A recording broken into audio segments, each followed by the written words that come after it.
Inc. 5000 companies is not a niche. There's nothing in common between all these Inc. 5000 companies. You've got service businesses, you have manufacturing, you have e-commerce, all within this Inc. 5000 list. So I would recommend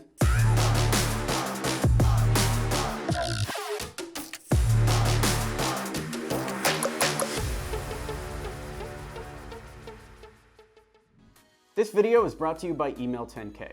Learn how to book meetings with billion-dollar brands and take your company to the next level at email10k.com.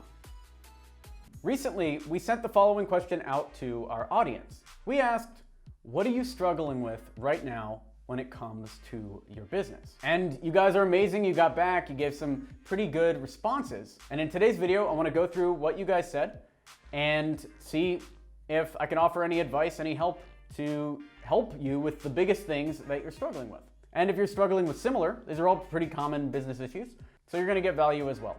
Let's jump into it. Alfredo says he is struggling with prospecting branded sponsorship deals for a client's email list. The main thing I've seen when it comes to sponsorships, and we've sold a bunch for this channel, we are very well monetized, as I've talked about in previous videos. The main thing is you want to make sure that you find sponsors that align super closely with the email list. So if your email list is salespeople, then only reach out to companies that sell to salespeople and they're going to pay you a higher rate. If your company is web development, then only reach out to SaaS tools that sell to web development. Not all startups, not all SaaS. The more specific you can get, the better. Edwin says his biggest thing that he's struggling with is lead generation. Well, Edwin, check out our playlist. We have an entire playlist on lead generation where we go into it step by step, exactly how to find the email addresses, etc. We also go through this in detail in our course, Email 10K. Yaheni says he's struggling with getting larger Google Ads clients. The main thing you need, Yaheni, is a case study that shows you working with a larger client. And you can do that by either having a case study or asking another agency to loan you their case studies. And what I would actually recommend you do is watch our presentation at Email 10K, where we actually talk about this in detail. Terrence Collins says he's having trouble identifying the appropriate contact person for his copy editing business. Now, there's two things that he can do. One is he can look at his past customers and see if there are any similarities at all between the people. Is it the director of marketing that's buying it? Is it a marketing intern? Who is actually paying for this thing? Is it the CEO? Is it HR? What is the commonality between your past customers? Now, the second thing, if you don't have any past customers or you see no commonality, is to think about who it might be, send a cold email to that group of people and see what they say. Feel free to ask for their feedback. I would usually start at the top. So email the CEO first, and the CEO might push you to the director of marketing, and then you know. Or the director of marketing then pushes you to the intern, and it turns out you're just selling to interns all day, which maybe that's not the best business, but if they're paying you, go for it. And then you can optimize everything for getting those interns to sign with you. But most likely it's gonna be somebody in the marketing role, right? We can guess it, but the best thing to do is a guess and check. So I think it's gonna be the director of marketing, then email them and see what happens. Michael Stober says he is dealing with correctly qualified leads, not accidental people not even looking for or aren't healthy enough to qualify for my health insurance. Stober, I would recommend you go to a channel that focuses on business to consumer. Maybe do something with ads. Our channel is focused on business to business sales. So if you want to reach out to HR, we can help you with that. But if you're going B2C, business to consumer, selling directly, this isn't going to be the right channel for you. However, if you do want to sell directly to companies and get your insurance packages into companies, that could be extremely lucrative, if not more lucrative than what you're doing right now. Jacob says he's having problems getting initial responses from prospects. Now, this could be all sorts of things. I recommend going through the cold email checklist step by step by step. Is it because they're not opening the email? Are they responding with not interested, which I'm gonna talk about in a second? Or maybe your offer sucks. If they're not responding at all, even a yes or a no, your email might just be hitting them and then they're just spacing out because they don't understand what's going on. So step by step by step through that free checklist, which you can get below or over here, or just jump in Email 10K where we go through it in detail and we can help you in the private community. Del Rios says, I live in the Philippines and write copy for a 7-figure business coach in the US. He pays me $600 a month for what I do. Despite that, I told him I can draft him a contract that will allow me to get a percentage on every sale my copy can make. He refused. How do I turn this around? I hate that he would have to ask where I live and make me look small. I want to be paid with what I can bring to the table, not because where I'm from. How do I turn this around? It's so hard to reframe once you've already started a contract. So this guy is happy with the deal you have. You're writing copy for him, he's paying a flat fee per month, and now you're turning it around on him and want to negotiate a new deal. What I would instead do is use that case study of, hey, I wrote this email and it generated this much revenue. His previous emails were only generating this much. I was able to boost his sales by 10 times or whatever it is. Then use that case study to reach out to other similar businesses and get some new clients where you can get a percentage. Then slowly get away from this guy. The problem's not him. Yes, he's for saying, oh, you live in the Philippines, I'm gonna pay you less. But you also started with a flat fee contract and you're trying to renegotiate. So let him live his life and you go live your life. It's not worth trying to fight over it or losing any sleep. Just go get another client. Mark says, I have a very low reply rate on my cold emails. Most of the replies I receive are either sorry, I'm not interested, or we already receive a ton of such emails daily. If we require this, we will connect with you. I don't understand where I'm going wrong. So it sounds like Mark is getting his emails opened, but people aren't interested in the offer. Without seeing the email, I would say his emails need to be shorter and they need to be more to the point. For instance, if somebody's saying they already get a ton of emails like this per day, that means your emails look like all the other cold emails that they're getting. They're not delivering enough value and you're not breaking through. So you need to customize the messages and you need to make sure your case study is super compact and it's very, very compelling for them to respond. And if this specific market that you're targeting doesn't find it compelling enough, you need to move on, go to a different market. Follow Email 10K, go through that process. Steph says, I am doing a cold email for Ceres to the CEOs of Inc. 5000 companies and not getting strategy calls. Follow 10K protocols from videos, but so far no meetings. Now, Steph, you're not following the Email 10K protocols, and I can tell you exactly what you're doing wrong. Inc. 5000 companies is not a niche. There's nothing in common between all these Inc. 5000 companies. You've got service businesses, you have manufacturing, you have e-commerce, all within this Inc. 5000 list. So I would recommend going through the list of services and picking just one. Get your emails right just for e-commerce, or get your emails right just for services businesses. Don't think about startups or SMBs or Inc. 5000 companies as a niche in itself. It's not. So if you're trying to write an email that's appealing to the entire Inc. 5000 across industries, then the main thing I would say is your emails are probably coming off as super generic and not really appealing to anybody. So go back and actually follow Email 10K protocol to first pick a niche and optimize specifically for that. And then you can branch out later if you want, once you're making some money. Puni says he is having an issue building a lucrative network.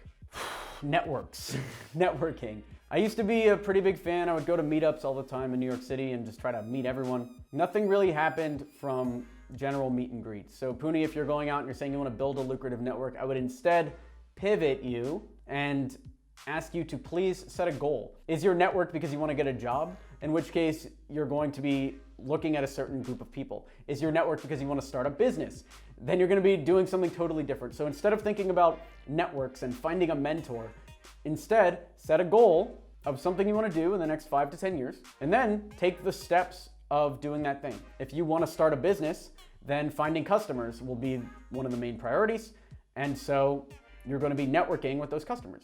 If it's raising funding, you're going to be going to conferences and talking to other people that have raised money and doing that. Like, it's totally going to be different depending on your goal. So set an actual goal, and then lucrative network or finding a mentor, all of those sort of things, those soft things should go away at that point. Diego says he's struggling with getting contracts. Diego, watch some of the videos on this channel. We talk in detail about it. Getting contracts means you probably need to go back to step one. Or if by getting contracts you mean that people are responding to your cold emails, you're getting proposals, but then when it comes time to actually sign the contract, it's not working, then I would say you need to follow up a little bit more aggressively, push the deal forward, add some kind of time boxing. Say your price is going to expire on Friday, or your price is going to expire in 30 days, and work that way, and ask more closing questions. Eric says his biggest struggle right now is connecting personally. As an awkward kid myself, I also think it's kind of weird. You got to do small talk, stuff like that. Eric, what I would recommend is watching some movies, reading some breakdowns of whatever's happening in the news, just trying to build some more interests that are common. People love sports, for instance. I hate sports. I don't like talking about sports, but people love sports. So if you can get into a sports team, then that's good. And pick one of the common ones if you can, like football. And then everyone's talking about football, you're good, you're connecting personally. But also popular movies could work. I love Marvel movies, I love Star Wars. Those are some of the most popular movies of all time. So if you can get into that and talk about that, the chances that you're going to be able to connect with somebody go up. And don't be afraid or think that it's wasting time to talk about Marvel with somebody for 20 minutes on an hour-long sales call. It's totally okay. And actually, in a lot of countries, they will talk to you for 8-9 hours and then only talk business right at the end for like 30 minutes. That's totally normal, so don't feel like you're wasting time. This is what they're here for. A lot of people are just in business to hang. They don't really care about the business getting done. So if you can be a good hang, you can make a lot more money than somebody who even is extremely good at what they do. But if you're a good hang and you're good at what you do, that's it, game over. But I would even prioritize being cool to hang out with over being good. If I had to pick one or the other, ideally you'd pick both. Jacqueline says she's having trouble finding leads. Follow the playlist. We have a whole lead generation playlist, Jacqueline, you can check that out. That's also what Christopher's dealing with, lead generation and conversion. Those are two big problems. And honestly, I'd recommend hopping in Email 10K because it goes through it in detail. It's way better than the content here on YouTube, way more detailed, way more in depth. So hop into Email 10K if you're having problems with lead generation, conversion, closing deals, anything like that. Aries says he's having trouble getting high ticket clients on a retainer basis. If you're talking to the high ticket clients already, I would say if you want retainers, pitch retainers and see what they say. Take their feedback and go from there. And he also says he's having issues with convincing medium-sized businesses and top brands to buy my digital marketing services without having to legalize as an LLC because he's not a US citizen. This is an example of a problem that's not really a problem. I would bet you a certain amount of money that he hasn't had this issue from an actual client. This is just a problem he's making up in his head. A client wouldn't be like, so are you legal? Are you an LLC? Or if that does come up, then he can register with LegalZoom or find a business partner in the US, or even just register in his own country. And it's not really a big issue. A lot of these business issues that come up, like my business isn't ready yet, or no one will find value in this, or I need to be an LLC before I start taking cash from people. All of those problems will solve themselves once you start talking to customers. Don't let your brain slow you down. Just keep moving and make changes based on the actual feedback from people, not the feedback inside your head. Charles Mann says he's having issues because he can't get any responses to cold emails. I have a territory and a small area.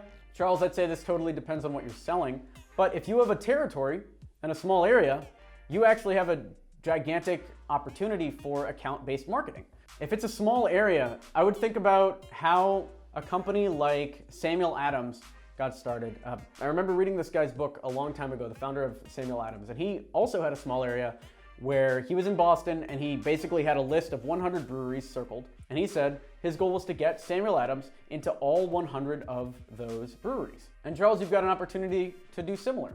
Make a list of all the companies in your area. If it's a small area, it'll be a small list of companies, and work on each one. You might even need a specific marketing strategy for each one that you can come up with yourself. Maybe it's going to the same place as the founder of that business. Maybe it is donating to a similar charity and telling the founder about it. Maybe it's walking into the offices. If you have a small area, use that to your advantage. You're a local guy, they're local guys. You can target everything in your business to that small market. This is actually a gigantic opportunity. And I would stop actually hiding behind your computer and trying to do this via cold email, and instead get out there in the community. Devin Herbert says he's struggling with sales. I would hop in the course Email 10K, Devin. But otherwise, if you're struggling with sales, figure out what that actually means. Have you had sales of this project in the past and now they've gone away? Then it could be the positioning of the product needs to change. Have you never gotten any sales for this project? Then in that case, maybe your business idea needs work. So it totally depends where you are in the process to solve what's not working when it comes to sales. John says he's having trouble finding new clients and getting a good open rate. John, your solution is waiting in Email 10K, but for now, I would recommend niching down and working on getting an open rate from a very specific group of people based on whatever you want to sell. If you're trying to sell lead generation, for instance, lead generation for who?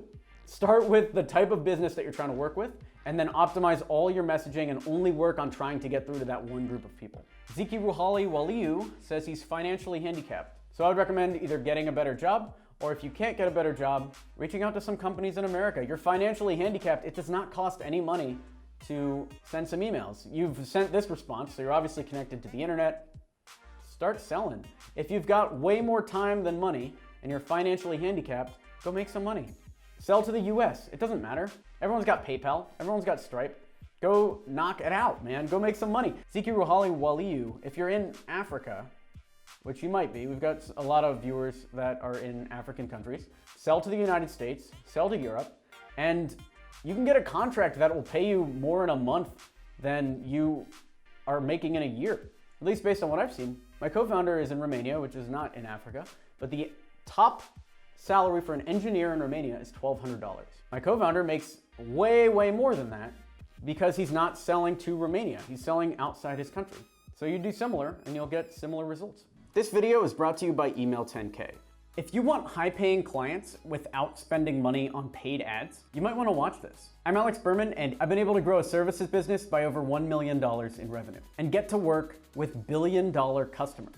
For instance, you ever built a website for a restaurant? You might get $500. But if you build that same website for a financial services firm, they will pay you $50,000 for the exact same website. And that's what this presentation is all about. So click the link below, enter your details, and check out my presentation.